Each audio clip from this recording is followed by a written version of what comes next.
My dad gave $120,000 for his degree but refused to help me start my business. Now when the business is doing good, my parents are begging me for the money that I never owed them. I'm 21 years old, coming from a broken home. Unfortunately, my parents divorced when I was in middle school because my dad had an affair with his secretary.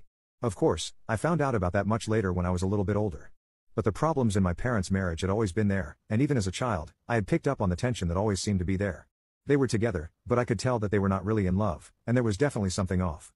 When I saw other parents with their children, I could tell that they were a happy family, but that was not the case with my family. Say, I also have an older brother, and one might think that coming from a broken family would have made our relationship stronger, but that's not what happened.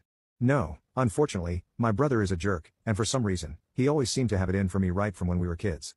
He tried to put me down all the time and would bully me relentlessly, and that led to our parents taking sides as well. My mom was mostly on my side, while my dad always supported my brother, Eric. My brother, 25, was not a good guy at all and was literally the worst person to grow up with. He was the meanest kid ever and would never let go of any opportunity to take on me with his friends. I was a lot smaller than him, even physically, so I could never do anything except run to my mother, and that made me look even worse because it earned me the label of a mama's boy. My mother would always reprimand him, but it didn't help because my dad would always take his side and tell my mother that I needed to learn how to play rough because that's how I would become a guy. But I didn't want to learn how to be a guy, I just wanted to live in peace. And for some reason, my dad and my brother just seemed to hate the idea of me having a peaceful life. They would constantly try to bother me one way or another. My mother would try to protect me, but there was only so much she could do because it wasn't like she could constantly keep an eye on us while also doing all the household chores. She was a stay-at-home mom, and she had a lot on her plate, what with raising us and also keeping the house in order. So it was nearly impossible for her to always prevent me from getting bullied by my brother or my dad. That's how things were for me growing up, and with time, I learned to accept it and just let it go instead of constantly complaining about it and fighting against it. Then, when I was in 8th grade, my mother sat me down and told me that she was separating from my dad. At that point, I was old enough to understand that they had their reasons and this was for the best.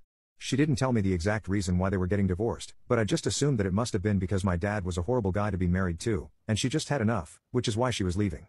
It wasn't until much later, when I was in high school, that I found out the real reason why she had left.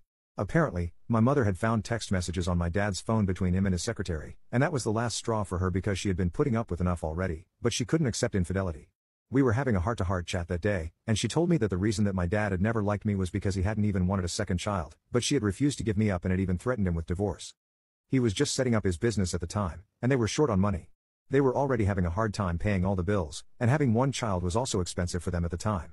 Another child would be difficult to handle, but my mother put her foot down and said that she was not going to give me up and would definitely go through with the pregnancy.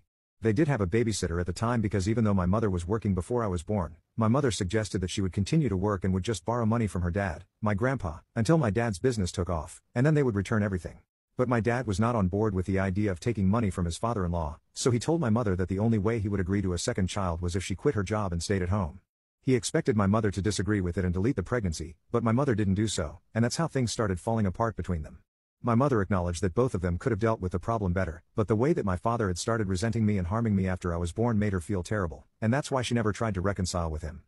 She told me that the fact that I had such a terrible childhood was partly her fault and apologized to me for it because she felt like she should have left sooner but didn't because she believed that it would have a negative impact on us. Unfortunately, the decision to stay in that marriage is what made things much worse, and ultimately she had to leave. But after getting hurt in the worst way possible, and part of her still loves my dad even after I was born and he had started to treat me really badly, she had held out hope that maybe he would change, but that never happened, and she was just disappointed time again.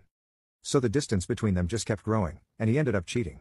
I love my mother, I really do, but I honestly think that she could have been honest with me about a lot of things way earlier than she chose to because she only told me about all of these things when I was in my final year of high school. But they got divorced when I was in middle school, and unfortunately, I had to spend every weekend with my dad.